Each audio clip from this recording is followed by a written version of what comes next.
So today I want to talk about prejudices in the workplace and how you may be faced with adversity like I once was, and really, like what to do about it when you're in a situation like that. Like what are the actual steps that you could take, and what progress can you make, and how can you like turn things around for the betterment of your own good, your own sanity, and your own peace of mind, and really how you can fight back legally, right? So if you've ever had a situation where you were harassed at work, or you were discriminated against, right? Or you had like a boss who was prejudiced or biased in any way, you were wrongfully terminated, and those kinds of things that revolve around the legalities of it all, then stay tuned for this video because we're going to be talking about that in today's episode of My Corporate Chronicles. Okay, so this is an episode that I've been doing, or a series I should say that I've been doing, that I thought would be helpful to you because I have worked in corporate America, and for a long time. I have a long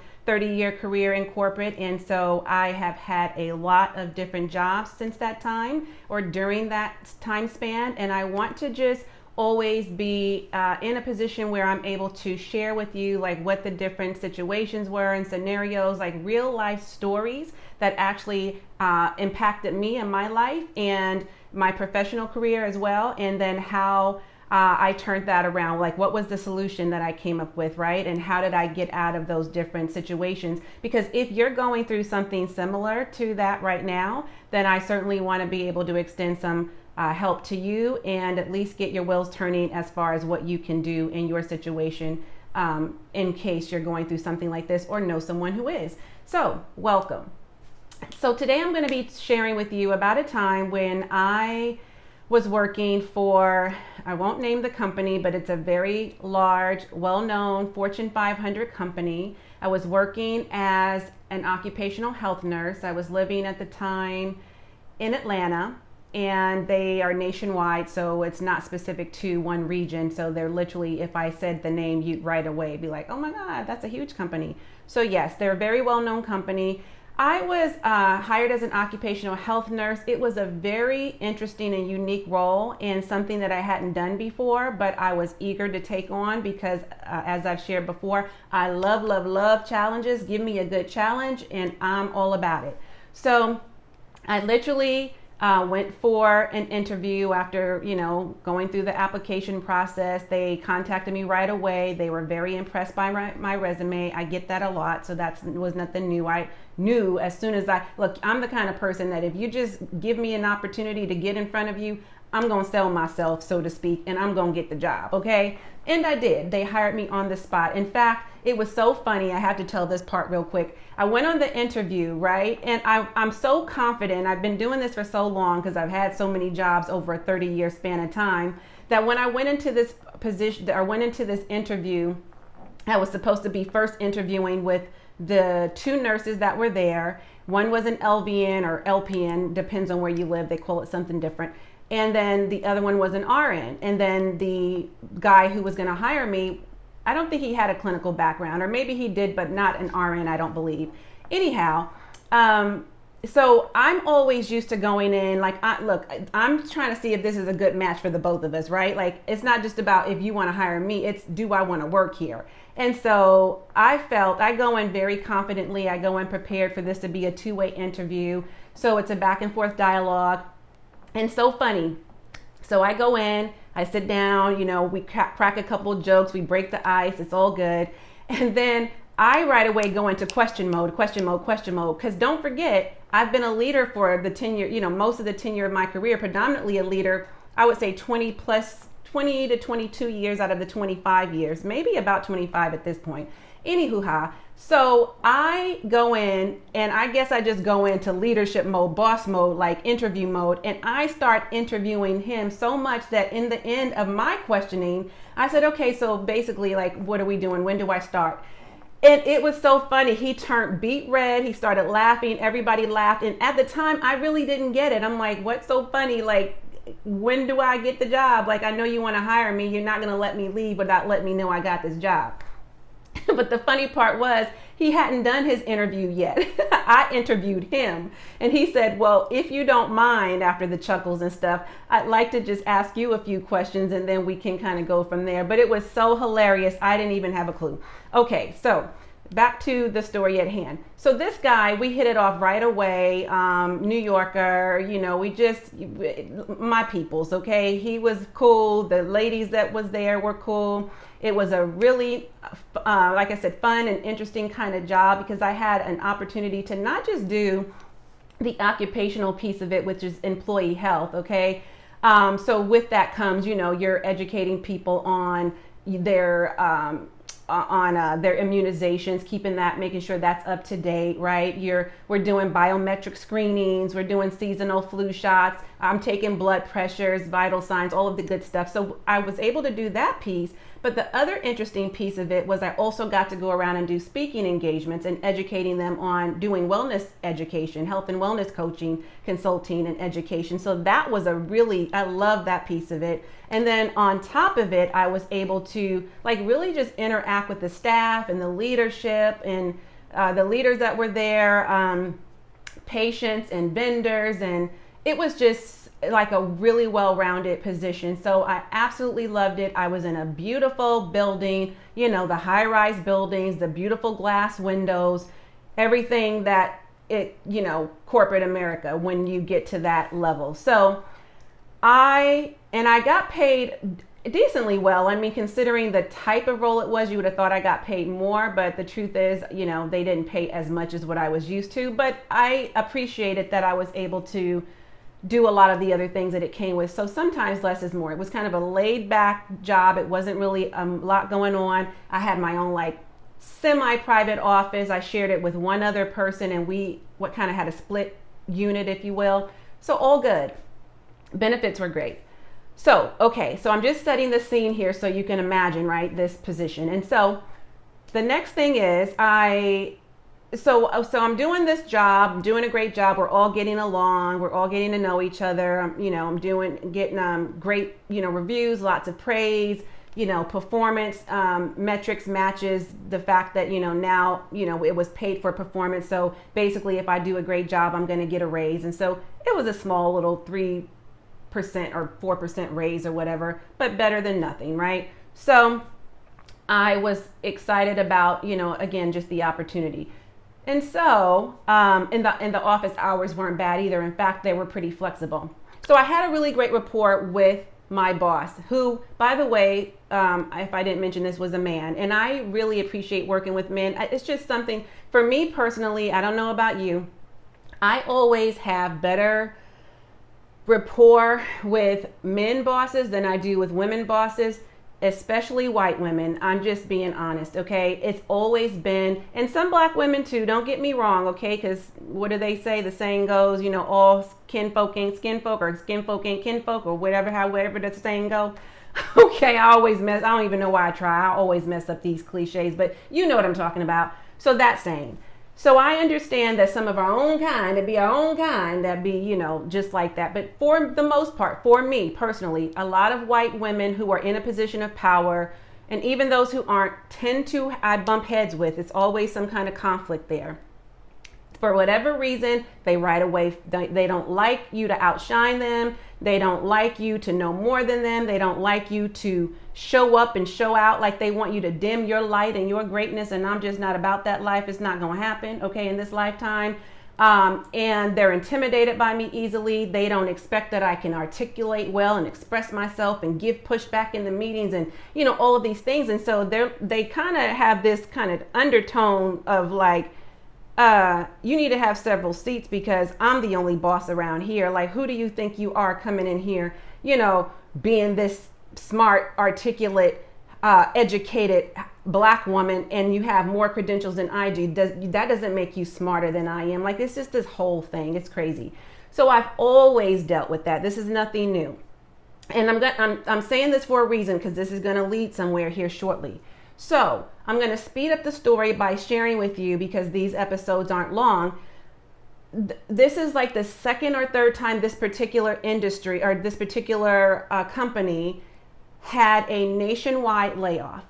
And some hubs, as they called it, some of the central hubs, or not the central hubs, the one that were not considered central, had layoffs. And at this particular time, they had a layoff of over 200 people. So my boss, who at the time you can work anywhere, he was a remote worker. He worked in New York. He was, that's where he's from. And he was one of the people affected in that layoff because I happened to be at one of the main central locations or hubs that they called it. It didn't affect us. However, once he was no longer my boss, then we, the staff that was left there, now were under the jurisdiction of another person who was now my supervisor. And she was like the immediate person that, I reported to. However, she had a boss, obviously, and that person was like the director, was her title of the whole entire department. And I remember her and so going back really quickly to the interview, I met her in the interview. I had to come back for a second interview because I first met the staff and then my immediate boss. And then he called me back for a second interview so that I can be introduced to his boss, who was the director. Okay.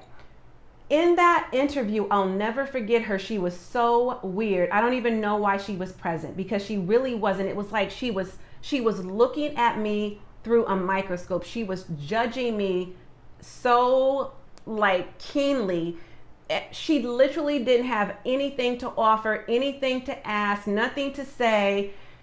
The only thing she did mention was, it was just so weird. It was all about my credentials and how many certifications I had in this particular area and what was my specialty and, how much was I making in these positions? It was that thing. But it was with this very snarky, in this very snarky way. And like I said, it was just that whole you should have just seen the look. The whole time, me and him are chopping it up. We're laughing, we're chit-chatting, we're making jokes, We're relatable. He's relatable. We're having this little cool rapport. And she could have been a part of that, but she wasn't. The whole time she just stared with her nose up I don't trust you, I don't like you, or whatever her deal was. And so when he got terminated or laid off rather, I was now under her jurisdiction. Now she was not living and working in the state that I was, and you didn't have to be to oversee the site. But now, and the person who was my now direct supervisor was directly under her. So she was the one who had to travel to the different sites. They both did. So long story short, these ladies were relentless at trying their damnedest to find anything negative within my work performance that they could find. They were looking hard. They were on a witch hunt, trying to find any and everything they could possibly find to say, to have a reason to terminate me. They were just looking. They were asking questions. Similar to a story I shared with you not that long ago, right? I think in the last Chronicle, my Corporate Chronicles episode. So something similar, but in a much more direct way. And so I know my rights. I'm highly, I'm trained and certified in HR. I have a legal background. They can't get around much with me. I know my stuff. Okay. So I knew that what they were asking of me was not right. And I was refusing to adhere to what they were requesting because it wasn't right. It was just ridiculous stuff. And so and so they demanded that I give them access to my calendar. And I was like, okay, sure. There's nothing to hide here. Not a problem. Then they were asking me questions that it just went on and on. It was just the way they were treating me, they weren't treating other people, okay, within our department. Now there was only me as a woman of color and one other woman of color, but she was more, she was younger, right? She was a younger nurse, a newer nurse, and she did have a strong stance, but not a strong personality like me. She didn't know enough. She didn't know enough about her rights. She didn't want to really, have any confrontations with anybody there. So she just kind of went along with the program, but I'm not the one to be played with. So I would share that with her, like, look, you know, you don't have to do this. You know, these aren't questions they should be asking you, right? You know that. And I was just educating her on, and you know, so she picked and choose like ways in which to kind of get around that, but I can tell how uncomfortable it made her. But I was just like, I would check you in a minute. Like, why are you asking me those questions? Don't you think that's pretty personal? Like, why are you prying it? You know what I mean? So that was me. Okay, so it just kind of went on and on and on, right? And eventually it got to a point where they were getting into my computer. They had IT get into my computer without my knowledge, but I started recognizing things where I could just tell different things were going on that shouldn't be, and they didn't ask for my permission. Now, granted, this is their equipment. This is their, you know, this is their, that belongs to the company. These are their possessions. But they should be asking me, or at least letting me know that they have a business need to go into my computer and for what reason. But they didn't do that. So, okay, speeding up the story once more. So we went out to lunch one day, and there were different situations that had occurred leading up to this big kind of like blowout. So the supervisor came down, and she was being very critical of everything I was doing or didn't do. And she would prefer me to do this. And I don't want you coming in at this time anymore. And you no longer have this flexibility, and you don't have this kind of autonomy here. And I need you to do this more and do this less and do all of this. Okay. So we already, we weren't seeing eye to eye. So she decides, okay, we're going to go to lunch, and this is supposed to be this, I don't even know what this was. I'm thinking, okay, we're going to try to have some sort of team building session here. We're going to be getting to know each other better. You know, we're going to be in a more relaxed environment and not so tense and tight and, you know, all this other crap going on. And it just got more intense, because when we went to lunch, she was already alluding to her being biased and her prejudices with people of color. Okay. And mind you, we are down south. And so when we went to lunch, she felt like we were in such a casual situation, and the conversation was just so casual, that she felt quite comfortable saying a lot of making a lot of derogatory remarks. She had a lot of discriminatory behavior. She was talking about Black people as if the people at the table, a few of us there, or the couple of us there anyways, weren't Black women. From conversations about our hair to our skin color and type, from our features, from, keen features to bold features, to being ashy and making jokes about, why do they call your hair kinky? Well, now I see why this. And is it true, about colored people being laid? And, they went on. And it was just a hilarious, they were, as they say, I was a card, I was a character. And this just went on and on and on. And I was really, really, I can't even describe how my blood was boiling. So I just let her go and go and go. I wanted to see how far she was going to take it. Now, I said a couple things. I made a couple of remarks, and she felt like, oh, come on, it's true. And why are you so sensitive about this and all of this kind of thing?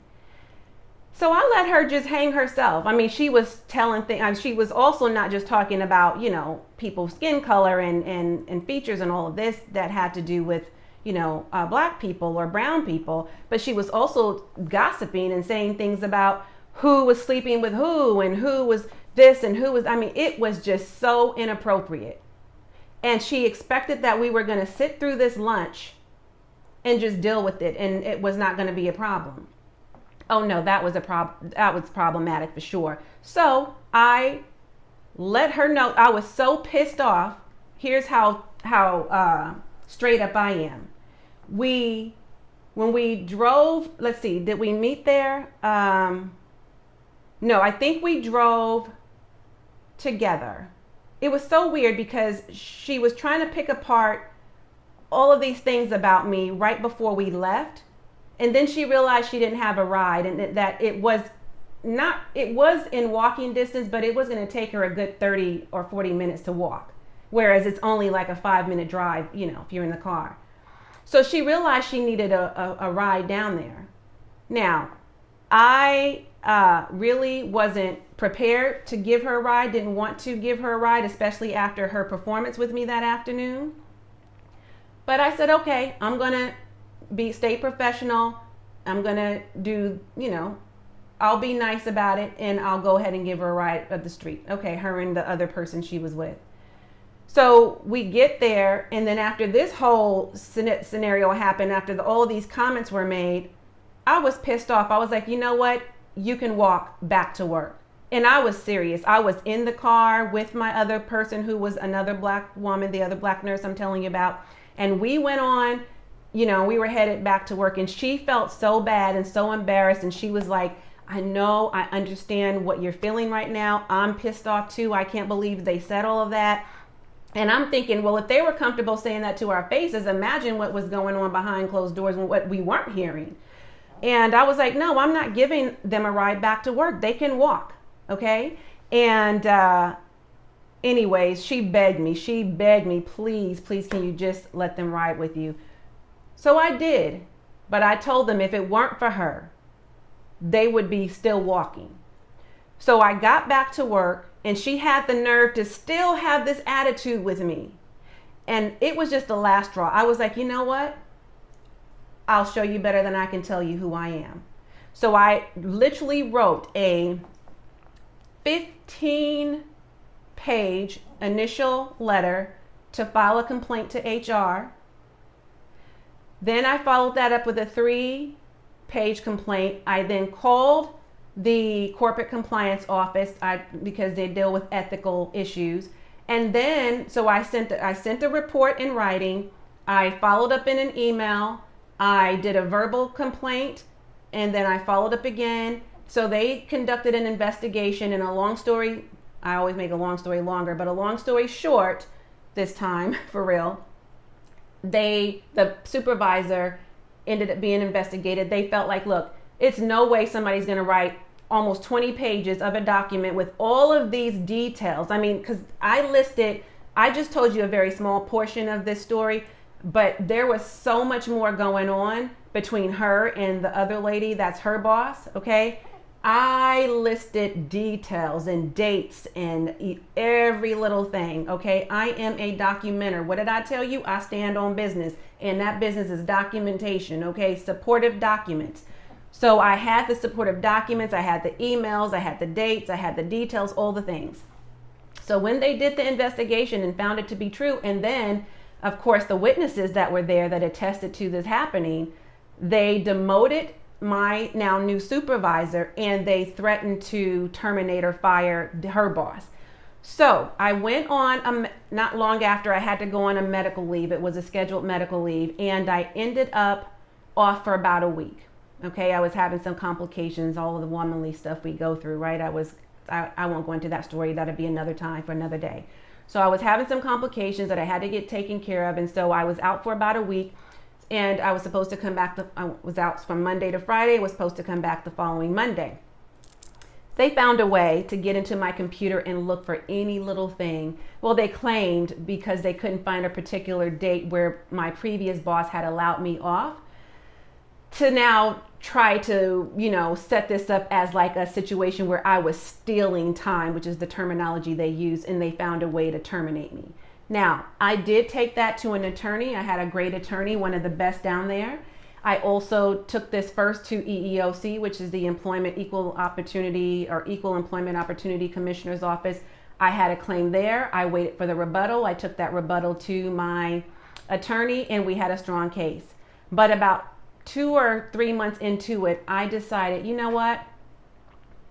I have a strong case, and we can go ahead and continue the case, and I'll win, and I'm sure about that. I'm very confident.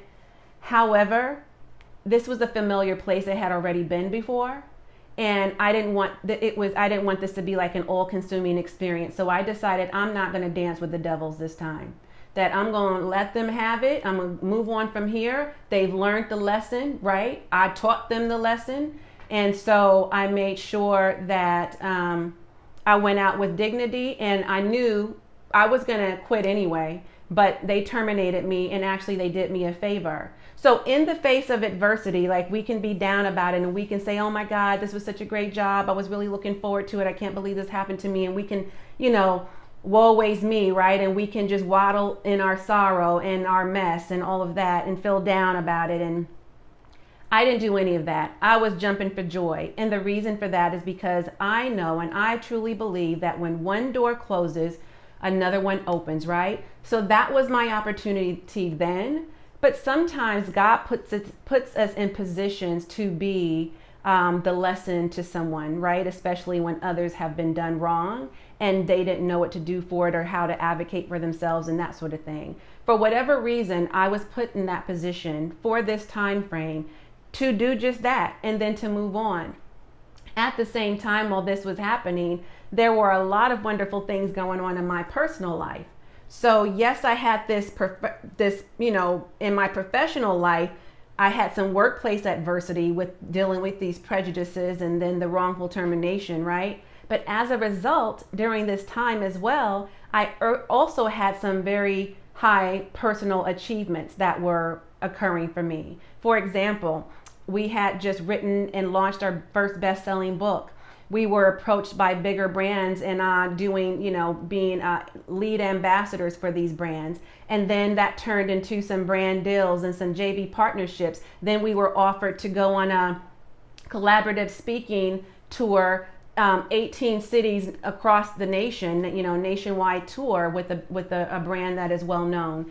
And then that led to getting clients from that. And then that led to, so it was just on and on and on. And so some really great, wonderful, beautiful, amazing things happened from that. So basically it went from bias to, bestseller, so to speak, right? Because that was the end result. And so I say all that to say that sometimes we don't really understand when we are in the midst of the storm and whatever's going on and we don't understand it. We question it. Why me? Why is this happening to me? But I would, task you with asking some more empowering questions as opposed to disempowering questions, in that, what is the lesson to be learned from this very situation, and how can I turn this around so that, yes, I'm in the face of adversity right now, and I'm having all of this particular situation occur. But what is the lesson to be learned, and then how can I turn this around by rechanneling my energy and redirecting where it is that really I am to be led, so that I don't spend time and energy over here dealing with this situation when in fact I'm blocking my blessings by dancing with the devils who's trying to keep me trapped over here with them and their mess. But God has doors open for me that I'm not entering because I'm hindered from this situation. You follow what I'm saying? So I just wanted to offer this up to you. I try not to make these too long. I see we're almost hitting 28 minutes here soon, and we'll be at 30 before you know it. But thank you for hanging in there with me with this story. I just hope this helps you today. If you are in a situation like this or something similar, definitely let me know and drop it in the comments. Share with me what your story was or what your journey was and how you handled it. What was your solution? And if you were in a situation like me ever before, something to this degree, would you have done the same thing? So I would love to hear from you, but that is my time. So I'm going to tune out while you tune in and watch the next video that YouTube recommends. As always, and until next time, I am wholeheartedly in this journey with you. Bye for now.